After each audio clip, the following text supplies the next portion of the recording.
ஓம் சாய்ராம். நல்லது நினைப்போம், நல்லது நடக்கும். ஸ்ரீ சாய்நாத ஸ்ரவண மஞ்சரி. ஸ்ரீ கணேசாய நமக. எல்லாவற்றிற்கும் ஆதாரமானவனே, மயூரேச்சவரா, எல்லாவற்றிற்கும் சாட்சியாக விளங்குபவனே, கௌரியின் புதல்வனே, எண்ணங்களுக்கெல்லாம் அப்பாற்பட்டவனே, பெருத்த வயிறுடையவனே, ஸ்ரீ கணபதியே என்னை காத்தருள்வீர்.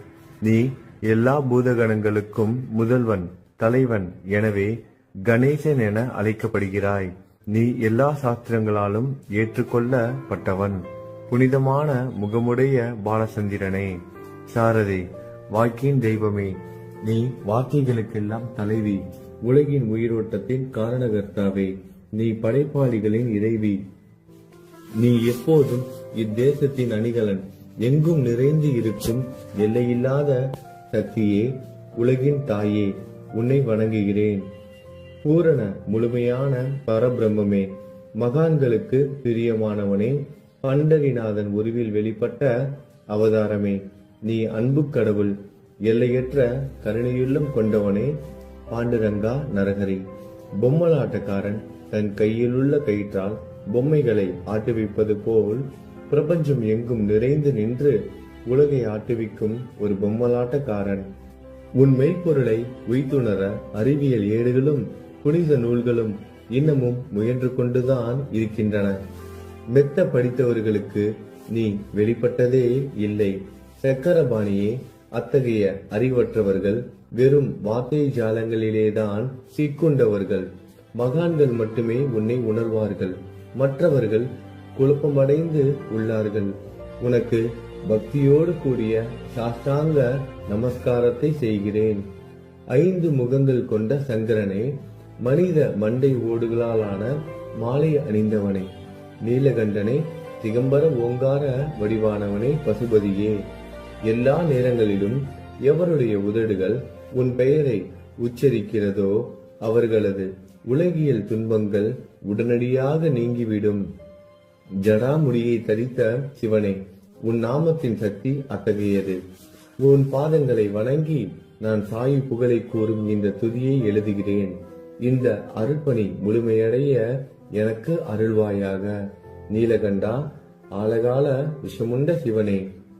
இப்போது அத்திரி மகரிஷியின் முதல்வரான தத்தாத்திரேயரையும் குலதெய்வமான இந்திரனையும் துக்காராமையும் எல்லா ஞானிகளையும் பக்தர்களையும் பணிகிறேன். சாயிநாதா, உனக்கு வெற்றி கிட்டட்டும். பாவிகளை கடை தேற்றும் கருணை உள்ளவரே, உங்கள் பாதங்களில் என் தலையை வைத்து இருத்தி வேண்டுகிறேன். உன் பாதுகாப்பை எனக்கு அருள்வாய். நீ முழுமையான பரபிரம்மம், ஆனந்தத்தின் இருப்பிடம். நீயே விஷ்ணு, மனிதர்களுள் தலை சிறந்தவர். மன்மதனை எரித்த உமையொரு பாகனும் நீயே. நீ மனித வடிவில் தோன்றிய இறைவன், அறிவு என்னும் ஆகாயத்து சூரியன். நீ கருணை கடல், நீ பிறவி பிணிக்கு ஒரு அருமருந்து. நீ ஏழைகளுக்கும் கீழ்த்தட்டு மக்களுக்கும் விரும்பியதை கொடுக்கும் சிந்தாமணிக்கல். நீ உன் பக்தர்களை பரிசுத்தப்படுத்தும் தெய்வம். உலக வாழ்க்கை என்னும் சம்சார கடலில் மூழ்குபவர்களை காப்பாற்றும் ஓடம். நீ அஞ்சுபவர்களின் புகலிடம்.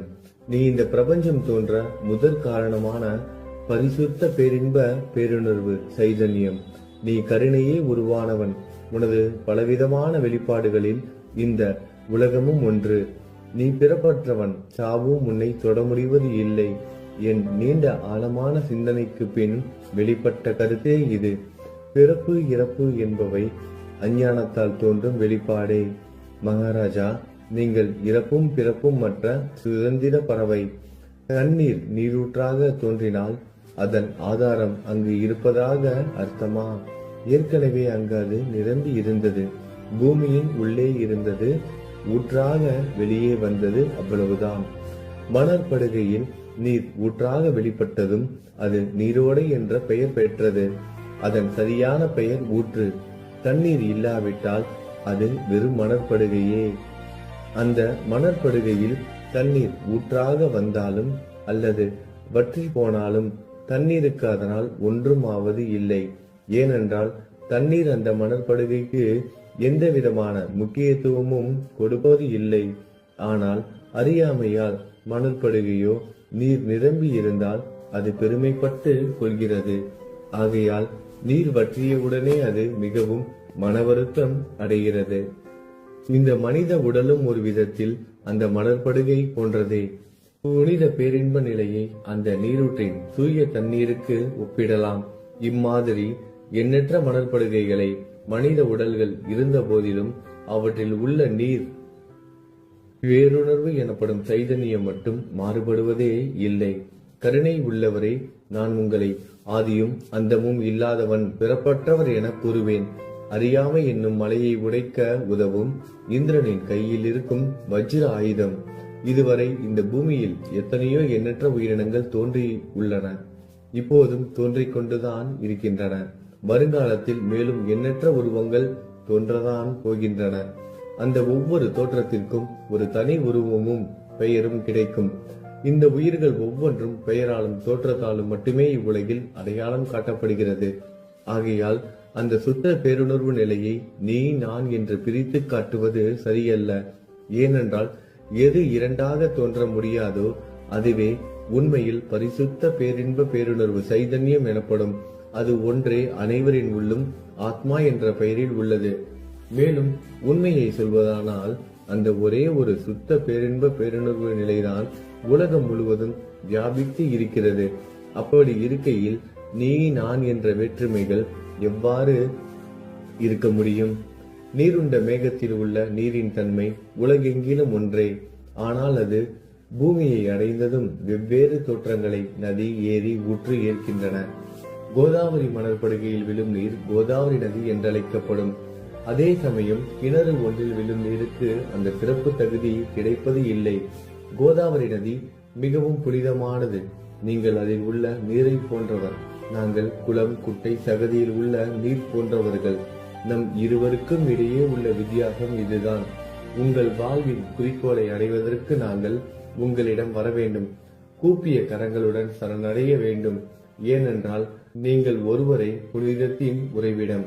புனிதமடைந்த கோதாவரி நதி மணற்பரப்பில் மழை நீர் பாயத் தொடங்கும் பொழுது அந்த நீர் புனித தன்மையை அடையும். அதை வெறும் தண்ணீராக மட்டும் கருதினால் அந்த தண்ணீர் தான் எல்லா இடங்களிலும் இருக்கிறது. கோதாவரி நதி தீரம் முழுவதும் புனிதமாக கருதப்பட்டது. பூமியின் அந்த மணற்பகுதி அதன் புனித தன்மையை நிர்ணயம் செய்கிறது. தான் பழகும் மக்களின் தன்மைக்கேற்ப மக்கள் குணம் மாறுபடுகிறது. புனித ஆத்மாக்களின் செருகையால் அவர்களுடன் சேருபவர்களின் ஆத்மா ஒளிவிட தொடங்குகிறது. இல்லாவிட்டால் அது மாசுபட்டே இருக்கும். நீருண்ட மேகத்தில் நின்று கீழே விழுந்த நீரின் புனித தன்மையை எந்த பூமியின் பகுதி மாற்றவில்லையோ அந்த பகுதியை சாஸ்திரம் அறிந்தவர்கள் கோதாவரி என்று கூறுகிறார்கள். மற்ற பகுதியில் விழுந்த நீர் அந்த பகுதியில் உள்ள மண்ணின் குணத்தை ஏற்றுக்கொண்டது, புனித தன்மையை இழந்தது. மேகத்தில் இருந்த பொழுது பரிசுத்தமாக இருந்த நீர் அசுத்தமாகவும் கசப்பாகவும் உப்பாகவும் மாறிவிட்டது. 6 வித உட்பகைகளை அகற்றி காமம், கோபம், பேராசை, வெறுப்பு, அகங்காரம், பொறாமை புனித உடலெடுத்து வந்த குருதேவா தங்களை புனித மகான் என்று அழைப்பதே சாலப் பொருந்தும். ஆகவே நீங்களே புனித கோதாவரி. நீங்கள் கூடம் போடப்பட்டதாலேயேதான் நான் உங்களை புனித கோதாவரியாக உருவகம் செய்கிறேன். இயங்கும் அத்தனை படைப்புகளிலும் நீங்கள் சிறப்புற முதன்மை பெறுகிறீர்கள். பிரம்மா உயிர்களை படைக்க ஆரம்பித்ததிலிருந்தே உலகம் தோன்றியது முதல் கோதாவரி நதி இருக்கிறது. நீர் நிறைந்து பாயும் அந்த நதியில் இன்று வரை தண்ணீர் வற்றியதே இல்லை. ராவணனின் எதிரியான ராமர் கோதாவரி நதியின் கரைக்கு வந்தபோது ஓடிக்கொண்டிருந்த தண்ணீர் இன்று வரை அதே இடத்தில் எப்படி இருக்க முடியும் என்று சற்றே யோசித்து பாருங்கள். கோதாவரி நதியின் மணற்படுக்கை மட்டும் அதேதான். தண்ணீர் கடலை சென்றடைந்து விட்டது. ஆனால் அந்த கோதாவரி நீர்ப்படுகையுடன் புனிதத்தன்மை மட்டும் என்றுமே மாறாமல் இன்று வரை அப்படியே உள்ளது. ஒவ்வொரு வருடமும் பழைய நீர் வெளியேறி புதிய நீர் அதற்குள் பாய்கிறது. உங்களுக்கு தெரிந்த வாழ்க்கை நீதிதான் அது. ஒரு நூற்றாண்டை ஒரு ஆண்டாக கணக்கிட்டால் அந்த நூற்றாண்டில் தோன்றிய முனிவர்கள் பாயும் நீரை போன்றவர்கள். அவர்களில் மிகப்பெரிய மகான்கள் அந்த நீரில் தோன்றும் அலைகள் போன்றவர்கள். இந்த புனித கோதாவரி நதியில் முந்தைய நூற்றாண்டுகளில் சனாதர், சனதர், சனந்தனர் போன்ற மகான்கள் வெள்ளமாக தோன்றினார்கள். பிறகு நாரதர், தும்ரு, துருவன், பிரகலாதன், மகாபலி சக்கரவர்த்தி, சபரி, அங்கதன், வாயுகுமாரனான அனுமான், விதுரர், கோபர்களும் கோபியர்களும் வெள்ளமாக தோன்றினர். இவ்வாறு இன்று வரை கடந்த நூற்றாண்டுகள் ஒவ்வொன்றிலும் ஒன்றன் பின் ஒன்றாக மகான்களாகிய வெள்ளம் தோன்றியது. அவற்றை எல்லாம் என்னால் ஞாபகப்படுத்தி கூற முடியவில்லை. சாய்நாதா, இந்த நூற்றாண்டில் 19ஆம் நூற்றாண்டு புனித கோதாவரி நதியில் சந்தேகத்திற்கு இடமில்லாமல் நீங்கள் வெள்ளமாக பாய்ந்தீர்கள். எனவே உமது தெய்வீகமான பாதங்களை வணங்குகிறேன் மகாராஜா. நான் செய்யும் தவறுகளை உங்கள் கவனத்தில் வைத்துக் கொள்ள வேண்டாம் என மன்றாடி கேட்டுக்கொள்கிறேன். நான் ஒரு எளியவன், அறியாதவன், தீய குணங்கள் கொண்ட மிகப்பெரிய பாவி. என்னை புறம் தள்ளி விடாதீர்கள், கைவிட்டு விடாதீர்கள். மட்டமான உலோகத்தையும் தங்கமாக மாற்றும் சக்தி கொண்ட ரசவாதக்கல் இரும்பினுடைய இயற்கையான தன்மைகளை பொருட்படுத்துவது இல்லை. கோதாவரி நதி தன்னுள் கலக்கும் சிறு ஓடைகளை திருப்பி அனுப்புவது இல்லை. அநேக தீய குணங்களை என்னுள் கொண்டவன் நான். உங்களது கருணை மிகுந்த பார்வையால் அவற்றை சடுதியில் அழித்து விடுங்கள். இது மட்டும்தான் உங்கள் அடிமையான தாசனேவின் வேண்டுகோள்.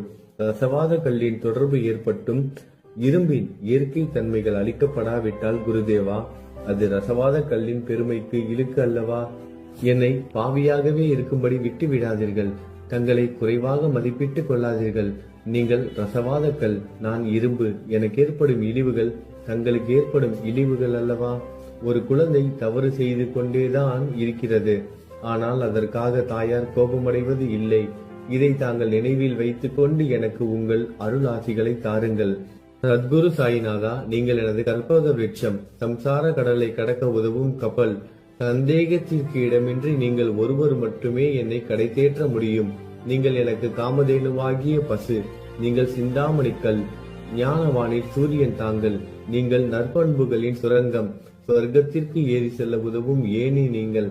புனித செயல்களின் நிறைகள் நிறைய கொண்டவரை, பரிசுத்தமானவரை, சாந்தி மற்றும் பேரின்பத்தின் மொத்த உருவமே, இரண்டாக இல்லாதவரை, வேறுபாடு இல்லாதவரை, அறிவு கடவுளே, குறைகளற்ற முழுமையான அறிவாக உருவெடுத்தவரே, மனிதர்களில் உன்னதமானவரே, சாந்தி மற்றும் மன்னிப்பதின் உறைவிடமே, பக்தர்களின் அடைக்கலமே, என்னை ஆசீர்வதியுங்கள், என்னை ஆசீர்வதியுங்கள். சத்குரு மச்சீந்திரநாதர். கலியுகம் ஆரம்பித்தவுடன் மகாவிஷ்ணுவால் உலகம் உய்ய அனுப்பப்பட்ட 9 நாதர்களில் ஒருவர் நீயே. சிவன் நெற்றிக்கண்ணை திறந்தவுடன் அந்த அக்னியில் தோன்றிய மகாத்மா ஜாலந்தரும் நீயே. நீங்கள் மகாராஷ்டிராவில் தோன்றி பக்தி மார்க்கத்தை பரப்பிய ஞானிகள் நிவர்த்திநாதர், ஞானேஸ்வரர், கபீர்தாசர், ஷேக் முகமது, ஏகநாதர். நீங்கள் போதவா தத்தகுருவின் குரு நீங்களே. பண்டரிநாதரின் அடியவர் சாவதா மாலி. நீங்கள் உண்மையில் ஆஞ்சநேயரின் மறு அவதாரம் ராமதாசர். நீங்கள் மகாராஷ்டிர ஞானி பாண்டுரங்கன் மீது அபகங்கள் என்னும் கீர்த்தனை நிறைய இயற்றிய துகாராம். சாயிநாதா, நீங்கள் முஸ்லிம் ஞானி ராம பக்தர். நீங்கள் தத்தாத்திரேயரின் மறு அவதாரம் மாணிக் பிரபு. உங்களது இன்றைய அவதாரம் தோற்றம் மற்றும் உங்களுடைய எண்ணற்ற தன்மைகளை புரிந்து கொள்ள உண்மையில் கடினமாக இருக்கிறது. உங்களது ஜாதி குலம் பற்றிய எதையும் நீங்கள் எவருக்கும் வெளிப்படுத்தியது இல்லை. சிலர் உங்களை முஸ்லிம் என்கிறார்கள், சிலர் உங்களை பிராமணர் என்கிறார்கள். கிருஷ்ணரை போன்று எண்ணற்ற தெய்வீக லீலைகளை செய்வதெல்லாம் உங்களுக்கு ஒரு விளையாட்டு. கிருஷ்ண பரமாத்மாவை பார்த்து உயிர்த்துணர்ந்த பல்வேறு மக்கள் பலவிதமான பெயர்களிட்டு அவரை அழைத்தனர். சிலர் அவரை யதுகுலத்தின் அணிகலன் என்றார்கள். சிலர் அவரை மாடுகள் மேய்க்கும் இடையன் என்றனர். யசோதை அவரை பச்சிலம் குழந்தை என்றாள். கிருஷ்ணனின் மாமனாகிய கம்சன் அவரை மகா காலன், உயிரை குடிக்கும் யமன் என்றான். அர்ஜுனன் அவரை எங்கும் நீக்கமர நிறைந்துள்ளவர் என்றான். அவ்வாறே குருநாதா, ஒவ்வொரு மனிதனின் மனநிலைக்கு ஏற்ப, அவரவர் எண்ணங்களுக்கு ஏற்ப உங்களுக்கு பெயர்களை சூட்டினார்கள். மசூதி நீங்கள் வாழும் இருப்பிடம். உங்கள் காதுகள் குத்தப்படவில்லை. இந்து மத வழக்கப்படி காதுகள் குத்தப்பட வேண்டும். பாத்தியா ஓதுவதை பார்த்து நீங்கள் முஸ்லிம் என்று கூறுவது பொருத்தமானதே. கருணாமூர்த்தியே, அதேபோல் நீங்கள் அக்னியை வழிபடுவதை பார்த்து நீங்கள் ஒரு இந்து என்று முடிவு செய்யப்பட்டது. இந்த வெளிப்புற வித்தியாசங்களை வீண் விவாதம் செய்யும் எண்ணம் கொண்டவர்களே விரும்புவார்கள். உண்மையான ஞானத்தில் ஆர்வம் கொண்டவர்கள் இந்த வெளிப்புற வேறுபாடுகளுக்கு முக்கியத்துவம் தரமாட்டார்கள். நீங்கள் பிரம்மத்தின் நிலையில் இருக்கிறீர்கள். ஜாதி குலம் போன்றவை உங்களுக்கு முக்கியம் இல்லை. நீங்கள் எல்லோருக்கும் மேலான உயர்ந்த குருவாகவும் இந்த பிரபஞ்சத்தை படைத்தவராகவும் இருக்கிறீர்கள். முஸ்லிம் இந்துக்களுக்கிடையே பகைமை உணர்வு ஏற்பட்டதால் அவர்களுக்கிடையே இணக்கமான உறவையும் ஒற்றுமையையும் ஏற்படுத்துவதற்காகவே நீங்கள் மசூதியில் அமர்ந்து அக்னி வழிபாட்டை நடத்தி உங்கள் லீலைகளை பக்தர்களுக்கு காட்டினீர்கள். நீங்கள் ஜாதி மதங்களுக்கு அப்பாற்பட்டவர். நீங்கள் பிரம்மமே. உண்மையில் அதுவே நீங்கள் உண்மையில் எண்ணங்களுக்கும் அப்பாற்பட்டவர். உங்களை பற்றிய வாத பிரதிவாதங்கள், ஊகங்கள், ஆதாரம் இல்லாத கருத்துக்கள் நடமாடும் இடத்தில் என் வார்த்தைகளுக்கு முக்கியத்துவம் எப்படி கிடைக்கும்? ஆனால் உங்களை பார்க்கும் பொழுது என்னால் மௌனமாக இருக்க முடியவில்லை. வார்த்தைகளால் போற்றுதலே உலக வழக்கில் உள்ள ஒரே வழக்கம். ஆகையினால் உங்கள் அருளாசியுடன் வார்த்தைகளால் எப்படியெல்லாம் போற்ற முடியுமோ அவ்வண்ணமே போற்றி புகழ்கிறேன். கடவுளின் நிலையை விட மகான்களின் நிலை வேறுபட்டு மிக உயர்ந்ததாகவும் இருக்கும். மகான்களின் அருகில் நான் எனது போன்ற எண்ணங்களுக்கு இடமே இல்லை. கடவுளை வெறுத்ததால் இரணியகசிபுவும் ராவணனும் கொல்லப்பட்டனர். மகான்கள் கைகளால் இத்தகைய துசம்பவங்கள் ஏற்பட்டதே இல்லை. அரசன் கோபிசந்தன் முனிவர் ஜாலந்தரை சாணக்குவியலுக்குள் புதைத்தான். ஆனால் அந்த நிலையிலும் அரசரின் அந்த செயலுக்காக அந்த முனிவர் வருத்தப்படவே இல்லை. அரசரின் அந்த செயலுக்கு நேர்மாறாக அந்த அரசனை சம்சார சூழலில் இருந்து விடுவித்து அவனை முக்தியடைய செய்தார். மகான்களின் சக்தி இப்படிப்பட்டதே. அவற்றை விவரித்து கூற முடியாது. மகான்கள் சூரியனை போன்றவர்கள். அவர்கள் கருணை ஒளிவிட்டு பிரகாசிக்க கூடியது. மகான்கள் சந்திரனை போல் இதயத்திற்கு ஆறுதல் கொடுப்பவர்கள். சந்திரனின் மென்மையான ஒளிக்கதிர்கள் போல் அவர்களது அருள் ஒளி வீசும். மகான்கள் இதமளிக்கும் கஸ்தூரி போன்றவர்கள். அவர்கள் அருள் அதன் நறுமணம் போன்றது. மகான்கள் சாறு நிரம்பிய கரும்பு போன்றவர்கள். அவர்களின் அருள் அந்த கரும்பு சாற்றினை போல் இனிப்பானது. நிச்சயமாக மகான்கள் நல்லவர்களிடமும் தீயவர்களிடமும் ஒரே விதமாக நடந்து கொள்கின்றனர். அதற்கும் மேலாக பாவிகளிடம் அவர்கள் காட்டும் அன்பு அளவிட முடியாதது. கோதாவரி நதியில் அழுக்கடைந்த துணிகளை சுத்தம் செய்யப்பட வேண்டி வருகின்றன. சுத்தமான துணிகள் கோதாவரி நதியில் நின்று வெகு தூரத்தில் பெட்டியிலேயே தங்கிவிடுகின்றன. பெட்டியில் வைக்கப்பட்டிருந்த அந்த துணியும் ஒரே ஒரு முறை கோதாவரி மணற்படுகைக்கு நன்றாக துவைப்பதற்காக வந்ததுதான். இந்த ஓமையில் பெட்டிதான் வைகுண்டம், நீங்களே கோதாவரி. கோதாவரி நதிக்கரையே நம்பிக்கை. எல்லா உயிரினங்களும் துணிகள். 6 விதமான மன விகாரங்களை அவற்றை பற்றியுள்ள அழுக்கு. அவை காமம், கோபம், கஞ்சுத்தனம், மதம், பொறாமை, மோகம் என்பவையே. தங்கள் பாதார விந்தங்களை வணங்குவதை கோதாவரியில் செய்யப்படும் புனித குளியல் எல்லா பாவங்களையும் மன அழுக்குகள் போக்கி சமத்தரே எங்களை சுத்தப்படுத்தும். சம்சார வாழ்க்கையில் உழலும் மக்களாகிய நாங்கள் மேலும் மேலும் பாவம் செய்கிறவர்களாக இருக்கிறோம். எனவே மகான்களின் தரிசனம் பெறுவதற்கு நாங்கள் தகுதியுடையவர்கள் ஆகிறோம். கோதாவரி நதியில் தண்ணீர் நிரம்பி உள்ளது.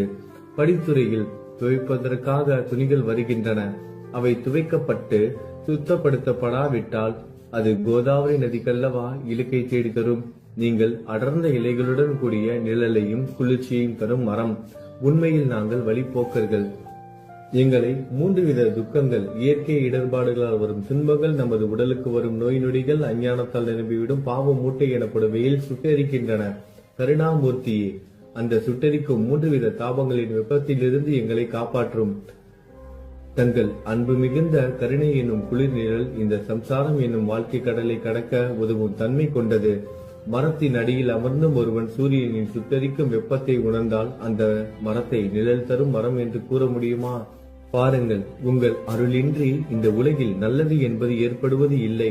எனவே தர்மத்தை நிலைநிறுத்துவதற்காக சேஷசாயி பாம்பு படுக்கையில் இருப்பவனே அர்ஜுனனுக்கு நண்பனாக, வழிகாட்டியாக மற்றும் ஆன்மீகவாதியாக மாறினார். சுக்ரீவனின் அன்பினாலேயே விபீடனன் அரசன் ராமனின் நட்பை பெற்றான். ஸ்ரீ ஹரியும் மகான்கள் மூலமாகத்தான் பெருமை பெற்றார். பிரம்மம் உருவமற்றது. எனவே வேதங்களால் அதை வர்ணிக்க முடியவில்லை. பூமியில் அதை மனித உருவில் தோன்ற வைத்து மகான்கள் அதன் உருவமற்ற தன்மையை மாற்றினர். தாமாஜி என்ற பக்தருக்காக பாண்டுரங்கனை ஒரு தாழ்த்தப்பட்ட குளத்தில் பிறக்க வைத்தார். சோகமேளா என்ற பக்தருக்காக உலகின் தெய்வமாகிய இறைவனை இறந்த எருமைகளின் உயிரற்ற உடல்களை எடுக்க வைத்தார். மகான்களின் பெருமையை உணர்ந்த இறைவன் தண்ணீர் சுமந்து உழைத்தார். உண்மையில் மகான்கள் எல்லாவற்றையும் தாங்கும் சக்தியும் சச்சிதானந்த பிரபுவும் ஆகிய இறைவனின் எஜமானர்களே. இதற்கு மேலும் சொல்வதற்கு ஏதும் இல்லை. நீங்களே என் தாயும் தந்தையும். ஷீரடி கிராமத்தில் வசிக்கும் சத்குரு சாயிநாதா பாபா, உங்கள் லீலைகளை எவர் ஒருவராலும் உண்மையிலேயே முழுமையாக புரிந்து கொள்ள முடியாது என்கிற போது சாதாரண மனிதனாகிய நான் எவ்வாறு அவற்றை விளக்க முடியும் என்று கூறுங்கள். எல்லா உயிரினங்களையும் காப்பாற்ற நீங்கள் ஷீரடிக்கு வந்திருக்கிறீர்கள். மண் அகல் விளக்குகளில் வெறும் தண்ணீரை ஊற்றி அவற்றை எரிய வைத்தீர்கள். மிக குறுகிய மரப்பலகையை கொஞ்சம் ஊஞ்சல் படுக்கையாக்கி உங்கள் யோக சக்தியை உங்கள் பக்தர்களுக்கு காட்டினீர்கள். அநேக பெண்களின் மலட்டுத்தன்மையை முழுவதுமாக நீக்கினீர்கள். உதியின் மூலம் அநேக பேரின் வியாதிகளை குணமடைய செய்தீர்கள். இவ்வுலக சம்பந்தமான துன்பங்களை நீக்குவது உங்களுக்கு ஒரு பொருட்டே அல்ல. யானை ஒன்று எறும்பை சுமையாக கருதுமா? குருராயா, இப்பொழுது இந்த எளியவன் பால் கருணை காட்டுங்கள். உங்கள் பாதங்களில் சரணடைந்து விட்டேன். என்னை திருப்பி அனுப்பி புறம் தள்ளி விடாதீர்கள். மகாராஜ், நீங்கள் அரசர்களுக்கெல்லாம் அரசன். நீங்கள் குபேரனை விட செல்வம் அடைந்தவர். நிச்சயமாக தன்னிகரற்ற வைத்தியர். உங்களை விட மேலானவர் எவரும் இல்லை. மற்ற கடவுள்களை வணங்குவதற்கு தனித்தனியாக பூஜை பொருட்களும் வழிபாட்டு முறைகளும் உள்ளன. ஆனால் உங்களை வணங்குவதற்கு தகுதியான பொருட்களே இந்த உலகில் இல்லை. சூரியனின் ராஜ்யத்தில் தீபாவளி பண்டிகையை கொண்டாடுவது என்றால் எவ்விதமான பொருட்களை கொண்டு அதை கொண்டாடுவோம்? சமுத்திரத்தின் தாகத்தை தணிக்க பூமியில் போதுமான தண்ணீர் கிடைக்காது. நெருப்பை சூடாக்குவதற்கு எங்கிருந்து அக்னியை கொண்டு வருவது? ஸ்ரீ சமர்த்த குருராயா, பூஜை செய்ய உதவும் பொருட்கள் யாவற்றிலும் இருப்பது உன் ஆத்மாவே. ஆரம்பம் முதலே அவை உன் ஒரு பகுதியே. மேலே கூறப்பட்டவை எல்லாம் தத்துவார்த்த ரீதியில் கூறப்பட்டவையே. எனக்கு ஏற்பட்ட அடிப்படையில் கூறப்பட்டவை அல்ல. அனுபவங்கள் இன்றி கூறப்படும் வார்த்தை ஜாலங்கள் வீணே. சம்பிரதாய சடங்குகளின்படி உங்களுக்கு பூஜை செய்ய வேண்டும் என்றால் அதனை செய்வதற்கு தேவையான பூஜை சாமான்கள் என்னிடத்தில் இல்லை என் குருநாதா. கருணையுடையவரை, அடிக்கடி என் கற்பனை திறனின் அடிப்படையில் உங்களுக்கு நான் வழிபாடு செய்கிறேன். அந்த வழிபாட்டை இந்த அடிமையிடமிருந்து ஏற்றுக்கொள்ளுங்கள். இப்போது என் அன்பு கண்ணீரால் உங்கள் கால்களை கழுவுகிறேன். உண்மையான பக்தி என்னும் சந்தனத்தை அரைத்து தாந்தாக்கி உமக்கு இடுகிறேன். அழகிய வார்த்தைகளால் எழுதப்பட்ட இந்த துதி என்னும் கம்னியை உமக்கு அணிவிக்கிறேன். இந்த புகழ் மாலையை உங்கள் கழுத்தை சுற்றி அணிவிக்கிறேன். என் கெட்ட குணங்களை தூபமாக்கி உமக்கு முன் எரிய விடுகிறேன். தீய குணங்களின் கூட்டு பொருளே ஆனாலும் அது எரியும் போது அதிலிருந்து தீய வாசனை எழுவது இல்லை. சத்குருவுக்கு முன்பு இல்லாமல் வேறு எங்காவது இந்த தூபம் எரியவிடப்பட்டால் அங்கெல்லாம் அந்த தூபத்தின் நிலை கீழே கொடுத்த மாதிரி ஆகும். அதாவது சாம்பிராணியை நெருப்பில் போட்டவுடன் அது பொசுங்கி அதில் உள்ள நல்ல மனம் என்ற நற்குணம் அதை விட்டு மறைந்து போகிறது. சத்குருவே, உமக்கு முன் அதை எரிய விட்டால் இதற்கு மாறாக நிகழ்கிறது. தீய தன்மைகள், அழுக்குகள் அக்னியில் எரிந்து விடுகின்றன. உலகம் பார்த்து சந்தோஷப்படும் வகையில் அதன் நற்குணம் அதிலேயே தங்கிவிடும். மனதில் உள்ள தீய குணங்கள் யாவும் எரிந்த பிறகு மனம் மாசற்றதாகிறது. கங்கையில் உள்ள மாசுக்கள் நீங்கியவுடன் கங்கை புனிதமடைகிறது. மாயை, மோகம் என்ற தீபத்தை உமக்கு ஏற்றி காட்டுகிறேன். அதன் மூலம் என் மனம் வைராக்கியத்தை அடைய அருள் செய்வீராக. குருராயா, பரிசுத்தமான நம்பிக்கை என்ற சிம்மாசனத்தை நீங்கள் என்னுள் அமர்வதற்கு ஆசனமாக உமக்கு தருகிறேன். அதை பெற்றுக்கொண்டு எனது பக்தி என்ற நைவேத்தியத்தை ஏற்றுக்கொள்ளுங்கள். பக்தி என்ற நைவேத்தியத்தை ஏற்றுக்கொண்டு அதன் சாரத்தை எனக்கு கொடுப்பீராக. ஏனெனில் நான் உமது பால்குடி மாறாத பச்சிலம் குழந்தை. உங்கள் அருட்பாலில் எனக்கு உரிமை உண்டு. எனது மனதையே உமக்கு தட்சணையாக கொடுக்கிறேன். ஆகையால் நான் செய்யும் காரியங்கள் யாவற்றிலும் நான் செய்பவன் என்று உரிமை கொண்டாட முடியாது. ஏனென்றால் நினைக்கும் மனதை தான் உமக்கு அர்ப்பணித்து விட்டேனே. இப்பொழுது பணிவுடன் கூடிய பிரார்த்தனையோடு உங்களை சாஷ்டாங்கமாக நமஸ்காரம் செய்கிறேன். தெய்வீக சாயிநாதா, தயவு செய்து நீங்கள் அதை ஏற்றுக்கொள்ளுங்கள். 8 பிரார்த்தனைகள். சாயிநாதா, சாந்தமான மனமுடையவரே, அறிவின் சிகரமே, அன்புள்ளம் கொண்டவரே, கருணை கடலே, உண்மையின் உறைவிடமே, மாயை என்னும் இருளை அகற்றுபவரே, ஜாதி மதங்களுக்கு அப்பாற்பட்ட துறவியே, எங்களின் புரிந்து கொள்ளும் திறமைக்கும் அப்பாற்பட்டவரே, அன்பின் இருப்பிடமே, ஷீரடி நாதா, என்னை காப்பாற்றும் ஞான சூரியனே, ஞானத்தை அளிப்பவரே, எல்லாவித நல்ல செயல்களையும் செய்பவரே, பக்தர்களின் மனங்களில் ஒளிரும் பரமஹம்சரே, எங்களை சரணடைந்தவர்களை காப்பவரே, படைக்கும் தொழில் புரியும் பிரம்மாவே நீங்கள், காக்கும் கடவுள் விஷ்ணுவே நீங்கள், 3 உலகங்களையும், பூவுலகம், சொர்க்கம், நரகம், கடைசியில் லயமடைய செய்யும் ருத்திரனும் சிவனும் நீங்களே. நீங்கள் இல்லாத இடமே இந்த பூமியில் ஏது? எல்லாம் அறிந்த இறைவன் நீங்கள். எங்கள் அனைவரின் இதயங்களிலும் வசிப்பவரும் நீங்களே. எனது எல்லா குற்றங்களையும் மன்னிக்க வேண்டும் என வேண்டி கேட்டுக்கொள்கிறேன்.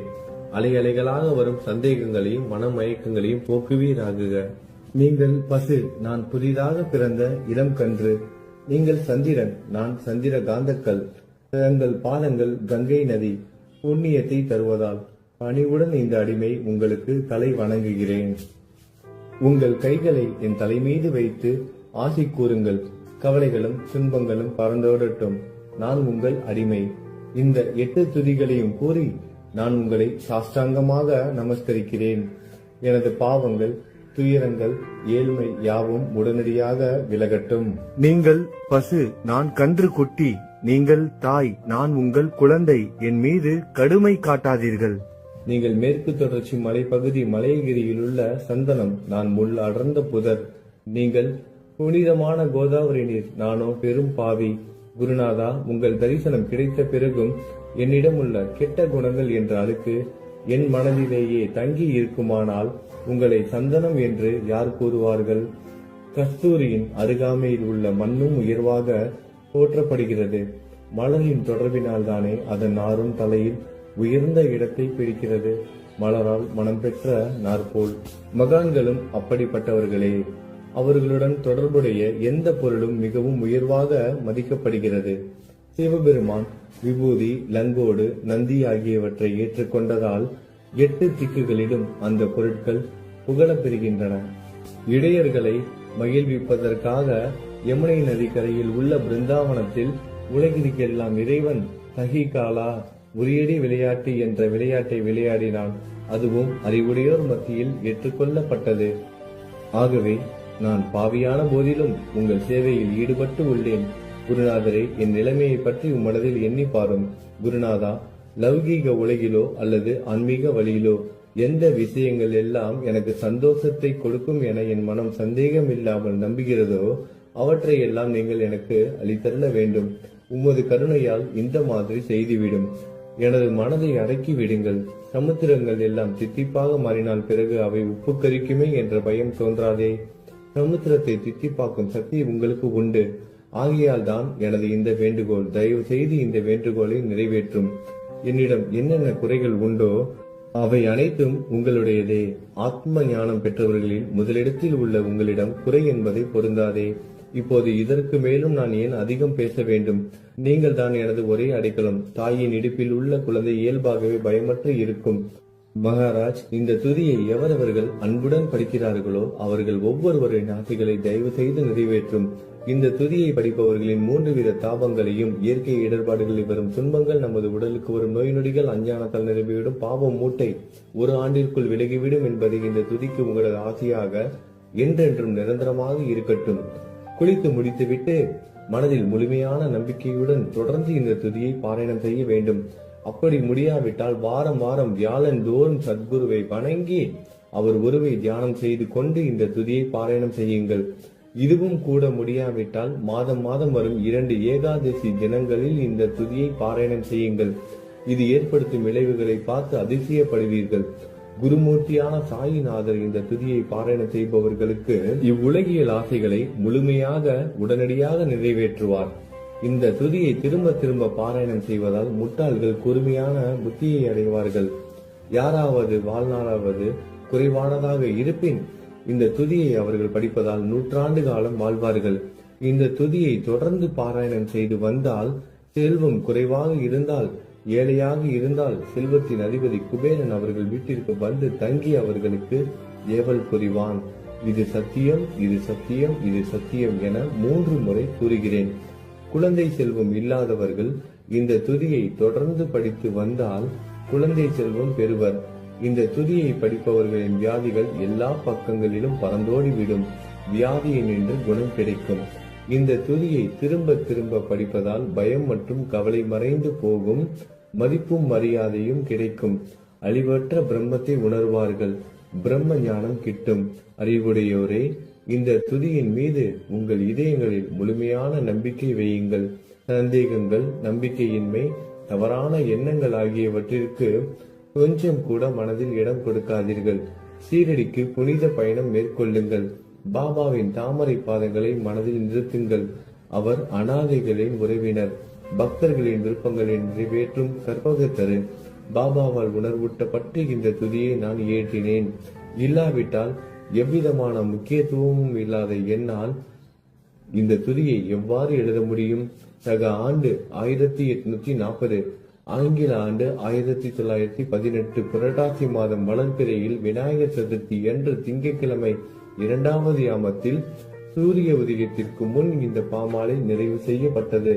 புனிதம் வாய்ந்த நர்மதா நதிக்கரையில் இந்தூருக்கு அருகில் உள்ள ஊரான மகேஸ்வர சேத்திரத்தில் ஸ்ரீ அகல்யாதேவியின் சந்நிதியில் ஸ்ரீ சாய்நாதரை போற்றி பாடும் இந்த தவண மஞ்சரி நிறைவடைந்தது. மகேஸ்வரம் என்ற புனித ஸ்தலத்தில் இந்த துதி நிறைவடைந்தது. ஸ்ரீ சாய்நாதர் என் மனதிற்குள் புகுந்து இந்த துதியின் ஒவ்வொரு வார்த்தையையும் என்னை கூற வைத்தார். எனது சீடன் தாமோதரன் இதை நான் கூற எழுதினான். தாஸ்கனுவாகிய நான் எல்லா ஞானிகள் மற்றும் துறவிகளின் வேலையால் எங்கும் மங்களம் பொங்கட்டும். ஸ்ரீ சாய்நாதரை போற்றி பணிவுடன் எழுதப்பட்ட இந்த ஸ்ரீ சாய்நாத தவணமஞ்சரி என்ற துதி பாராயணம் செய்பவர்கள் சம்சார கடலை கடக்க உதவட்டும். இது ஸ்ரீ பாண்டுரங்கனுக்கு தாஸ்கனுவின் நம்பிக்கை மற்றும் பணிவோடும் கூடிய பிரார்த்தனை. ஓம் சாய்ராம். நல்லதே நடக்கட்டும். ஓம் சாய்ராம். மங்களம் சுபமங்கலம்.